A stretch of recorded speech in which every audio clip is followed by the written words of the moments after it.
What if I told you the next world war won't be fought over oil, but over minerals? Rare earths, the invisible ingredients that power electric cars, smartphones, defense systems, and even renewable energy grids. And guess who now controls them? BRICS, the world's most ambitious economic alliance.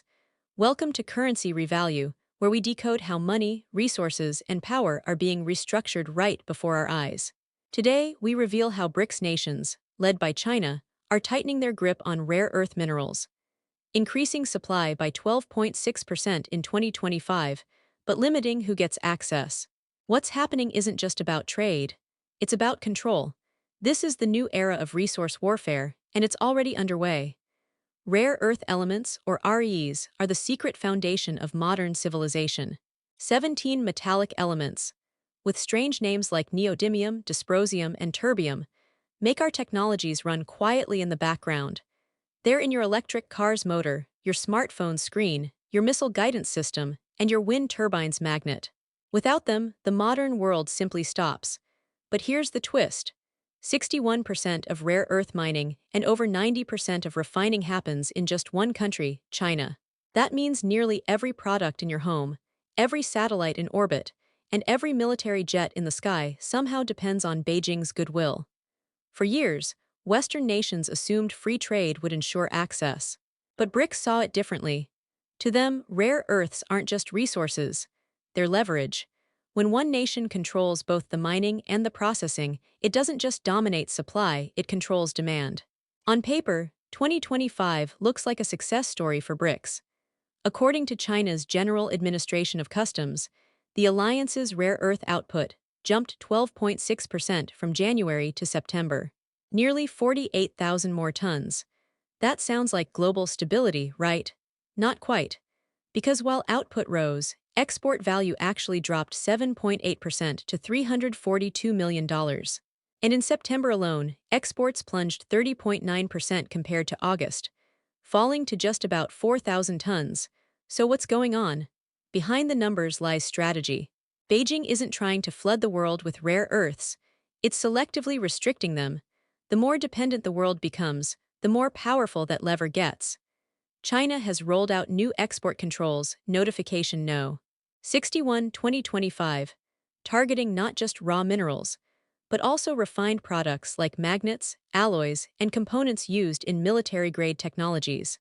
Even foreign firms that use China-sourced materials now fall under these restrictions, meaning a European car manufacturer or an American defense contractor could face sudden, politically motivated supply cutoffs overnight. This isn't protectionism, it's precision economics. Beijing has spent decades building this dominance. It subsidized miners, trained engineers, and quietly forced Western rivals out of business with cheaper prices. Then, once global dependence was locked in, it shifted policy. Now, rare earths have become China's silent weapon, a diplomatic currency that decides who advances in the green economy and who gets left behind. Within BRICS, this dominance translates into influence. Partners like Russia, Brazil, and South Africa now coordinate critical mineral policies, giving the bloc unified strength against Western sanctions and tariffs. And the world is starting to feel it. In Washington, President Trump's administration has already hinted at imposing 100% tariffs on Chinese imports in retaliation for export cuts. The Pentagon has warned of national security risks, while tech companies scramble to source alternatives. But alternatives don't come easy. Refining plants can't be built overnight. And even if they could, the environmental costs are massive. That's why Beijing knows the West can talk independence all it wants. But for now, it's still hooked. Across the West, alarm bells are ringing. The United States, Canada, and Australia are pouring billions into developing domestic refining capacity, but progress is slow. The International Energy Agency has warned that diversification is moving too slowly to offset medium-term risks.